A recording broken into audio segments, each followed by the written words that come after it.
Hi guys, welcome to the Rugok again. Sorry, look at that, yucky. Sorry. Right, basically we are here.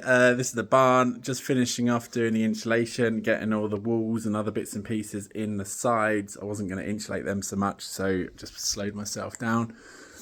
But at this stage, might as well just do it properly once and take a little bit longer over it. I'm in no rush. We have council tax issues. Sent them an email 2 weeks ago. CC'd in the valuation office, council tax office. I think my little favourite lady, Liz Savile Roberts, who never seems to reply to anything. And who else is there? Specialist rating at the valuation office. And what was the other one?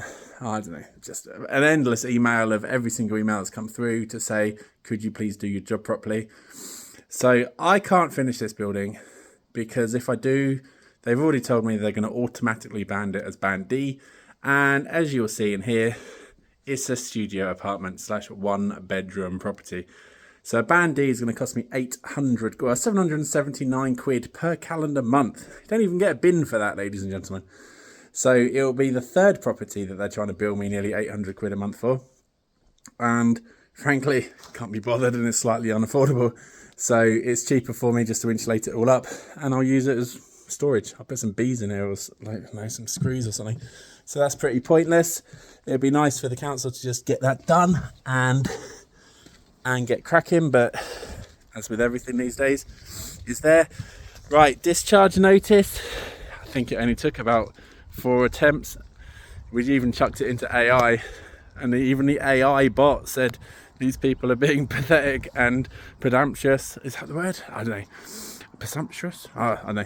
Basically saying they literally want every single thing word by word as per the planning instead of just accepting the fact of please can we discharge this note. So anyway, we had that put through. Paid an astonishing 242 quid just to tick off a bit of paperwork. They're not even doing any work for it. So 242 quid for planners. To take, I'm just looking on here, confirmation of your receipt. I acknowledge the receipt on the 6th of the 2nd. You should receive a decision by the 2nd of the 4th. Blows your mind. So just to put this into perspective, and I appreciate, everyone's getting we had a couple of grumpy people going, it's a listed building, you should be used to it, get used to it. Shut up. It still doesn't stop incompetence. I'm frankly happy with a listed building. I'm happy jumping through hoops. 6 weeks? To do what? To write an email to say, yeah. This comes back to the national park taking, when was it? March I applied for permitted development and they told me mid-November that I could have a static caravan on site. And even then, they wanted it in a place that the heritage lady told them was ridiculously stupid and unfeasible. So it took another month or two, so nearly a year to get permitted development on having a static caravan. People keep saying to me, horrible Englishman, blah, blah, blah. Whatever, I don't care anymore. Literally, I'm plodding along in my little green fleece, getting dirty. So we're inside the room, just literally messing around. This is just going to look skanky. Could have had the floor put in by now.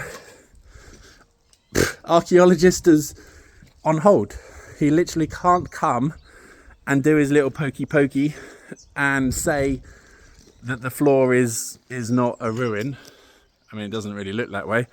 So the archaeologist needs to do a poke, and he can't do a poke until planning just says it's okay. All they have to do, I assume, is log on to my planning and it says archaeologist needs to do a poke in the floor before anyone's allowed to put a concrete slab down. We've already gone above planning and gone straight to the archaeologist who has to sign it off. She's already been on site. She says everything that we're doing is okay. The hold up at the minute for 6 weeks is the national park. So there we go. No wonder nothing gets built. So that is the main Roo news. In terms of personal news, got taken to everyone keeps telling me not to say, but frankly I don't care. Got taken or asked to attend Blenheim Festiniog police station. Attended, spoke to a very nice police officer who asked Sergeant Jones, and I'm not going to say anything else about his badge number or his name or where he is or anything else. Now, Sergeant Jones was asked specifically by this police officer, because I asked him to not ruin my legal right to disclosure prior to an interview. So I hear them outside, and she literally specifically says, "Sarge, can I give him disclosure?" And Sergeant Jones says no. Now, if any eagle-eyed listeners want to look up PACE C 11.1a, which is what I had in my notes, Sergeant Jones completely breached my legal right. You can't conduct a PACE interview, or any interview at a police station, without having any disclosure. And even then, it was only half disclosure. And even then, the interview was completely inept, bless the lady, and I ended up having to read off a whole load of allegations that Sergeant Jones has told PC Jones not to investigate, such as theft of a computer crimes, and other things. Now, Sergeant Jones, by not allowing his officers to actually investigate those things, has also broken many other laws. So that's annoyed me, and frankly I was planning to go back home and let the kids see the grandparents and actually do some stuff back in Suffolk this week. However, because of Sergeant Jones Blenheim Festiniog police station, anyone who else has had any issues with this fella, please feel free to send the details. I've now literally just sent him a 7-day wonder of misfeasance within a public office. So we'll see what comes of that. He's going to say nothing. I'm just going to bang him straight into court. I came to Wales for a bit of a peaceful life and happen to now be pumping officers one by one into the police station themselves. So I'm going to go for a £1 duty of care acknowledgement, just to make sure and hope that the judge can accept the fact of a police officer breaking pace and breaking the law shouldn't be. And I do hope that when he's found guilty, the police do the right thing and no one else has to suffer these sort of consequences. Now, if people within the public office can't be bothered to do their job properly, then frankly it sounds like a them problem. I've spoken to a couple of people and they said, "Pete, just leave it alone, crack on." Sadly, I'm not that guy, and I don't frankly care. So that is the news at the Rugok Inn. We're hoping to get sorted. We've got a few campers and people coming a bit early in the year, but there's going to be a few people staying, and I hope the weather brightens up a little bit.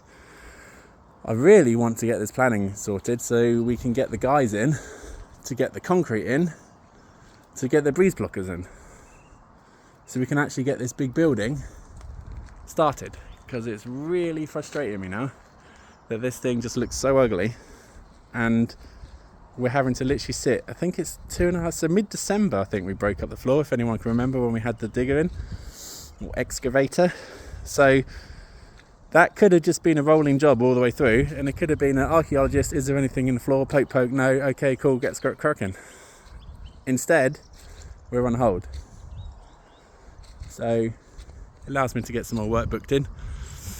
It allows me to have some fun with police.